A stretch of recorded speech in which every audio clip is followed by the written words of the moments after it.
Mark Donica here at RTX 2016 with Ashley Jenkins from The Know, RWBY, The Amazing Race. So actually, why don't we start there? We do a lot of after shows. We're all about after shows, and The Amazing Race one I was a part of, and it's an amazing experience to be a part of. We've heard Bernie talk at length about it, but what was the traveling schedule like for you? Traveling is, well, it's irregular. You never know when you're going to sleep. It's very, very hard. It's very demanding. So the whole time you're exhausted and you're stressed out, and you go from waiting for a flight in 6 hours on, then you're on a plane for 10, you're exhausted when you get off, and now it's time to actually sprint. Mm-hmm. So it's very demanding. That's probably one of the things that gets seen the least, is getting from point A to B. That's really the hardest part of the race. The tasks look hard, but it's nothing on traveling for 24 hours and then doing tasks. Yeah, that's usually just covered in montage or something. But what was your favorite task to do?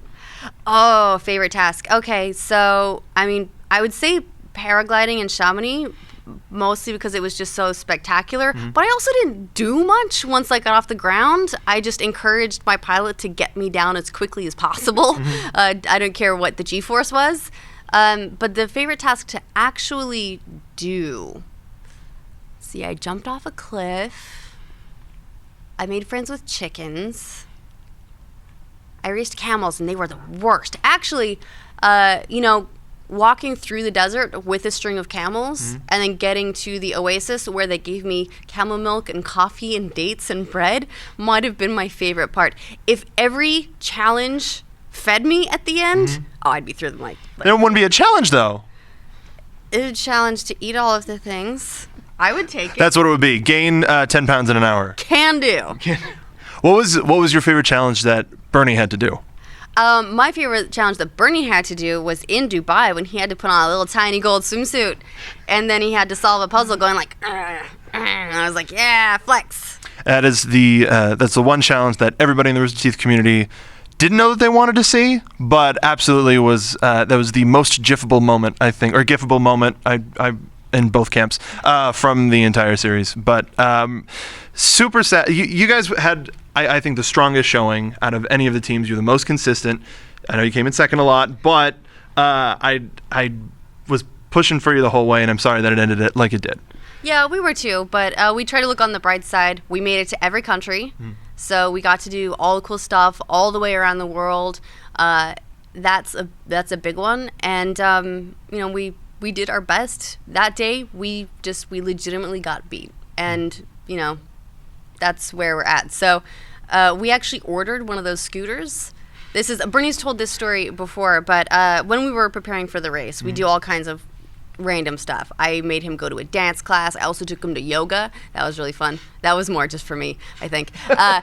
And we did zip lining, we went kayaking, all kinds of stuff, just to be like, we can do real stuff too, because most of the time we're sitting down being gamers.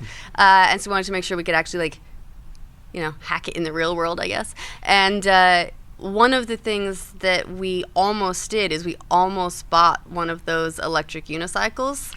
Bernie had it in his Amazon shopping cart, but they're very expensive. They're like $800. So the one that he had found was like $800. So he never quite pulled the trigger on it. It was still in his shopping cart when we got back from the race.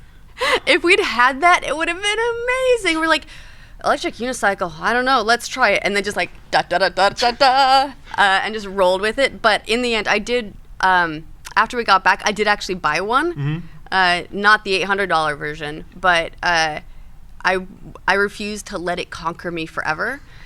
And also, I've also started learning Mandarin, so I can now ask where the library is in flawless Mandarin. So I will never have that beat me again. You're going for library, not like U.S. consulate or anything?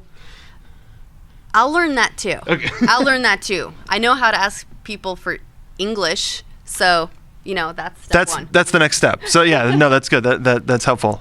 So in RWBY, you play Coco Chanel, right? No, Coco Adele. That's the joke. Get it? And when you showed up at the end of season 2, it it sort of blew everybody away because not only was the entire team badass, but you had the caffeine song playing in the background. One of our fans wanted to ask, how close do you feel you are to Coco compared to yourself in real life? I feel like Coco is who I'd love to be if I could pull off like power stance all the time.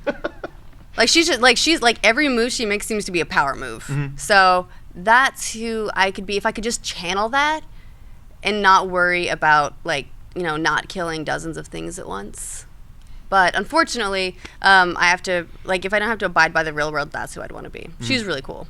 And she got style for days. The style, the most style. And so we've only been seeing blips of her from season 2, season 3, even season 1 for a little bit.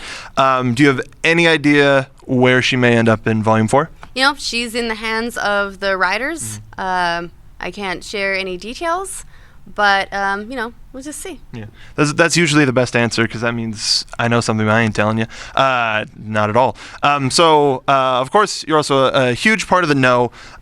This past week, the Rooster Teeth community was shocked to its very core to find out that a one Meg Turney is going to be leaving the know. Any plans for who's going to be filling as big of her role as it was? Meg Turney is impossible to replace. I did not say replace. No, but it's we will be looking for a new host, but it's going to be like going into your next relationship where I don't want to rush it. I just got out of a serious relationship and I want to make sure I find the right one. And then we'll get to know each other for a little bit, maybe go on some dates. And then after all that, then we'll fuck. That's right. Fucking coming directly to the know. You also just came back from huge E3 coverage. What was your favorite thing that you saw at the con? I was actually really impressed by God of War. Really? Which I don't have a really strong history with that franchise. Mm-hmm. And so I wasn't, we were thinking they might get an announcement, and that's fine and great. And I was like, all right, great. Well, we'll cover it. God of War is a very important game. But I had no personal attachment to it. Mm-hmm. But when I saw it, I was floored by how great it looks, by the relationship that Kratos has with his son, and by just the implications for what that will mean for the gameplay. I actually cornered the developers, and I was like, if you pull a Brothers on us, I will kill you. I know you now, so I can. I'll find you and make sure that does not happen. Yeah, that is something about the God of War franchise. They always tend to be years in front of where every other development team is. Usually Uncharted is like the staple of, well, here's where the power of the PlayStation is at now, and then God of War comes and literally rips its head off. It was an amazing showing. What was your what game would you want to take home and play immediately? Is that still God of War, or was there another one that you wanted to take home? Let's see. Take home and play immediately might actually be Horizon Zero Dawn. That looked awesome. Because it's I love the open world games. I love that it mixes the sort of the primal bows and arrows and that really primitive lifestyle with super crazy self-aware mech things that also want to kill you. Giant mech dinosaur animal type things. I mean, what's not to love? No, dude. And the main character whose name escapes me, it's not out, so how should I know? But her moving with all of the fur and everything is so dynamic, and it's such an awesome look. I totally agree with you. So the know has been doing a lot of growing over the past couple of years. We got the patch, which has been a very fun podcast. What would you like to, if something that the know isn't doing that you would want it to do by RTX 2017? Let's see. By next year, what I'd like to do, and it'll involve, I think, growing the team a little bit more. But I'd like to do a lot more with previewing games and showing games that are coming out, more than just news reporting necessarily. More editorial stuff. Really, I feel like that's what we like to do anyway. We take news and then we're like, and now it's editorial, because we enjoy talking about games and forming thoughts and opinions and putting it all together, and that's why we do what we do.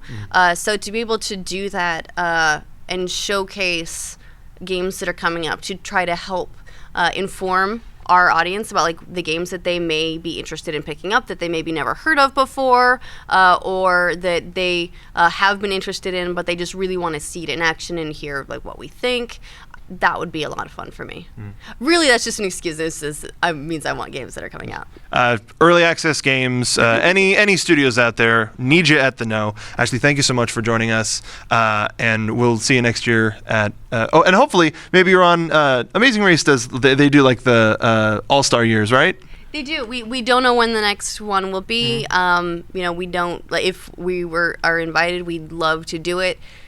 Getting the time off work can be tough. I'm sure. It is a long time that we're completely out of contact, and Brittany does have 2 boys that are very hard to be away from for that period of time. But we really would love to do it again, I think. Okay. Well, thank you very much for joining us. And that's it from us from RTX 2016. We'll see you back in LA.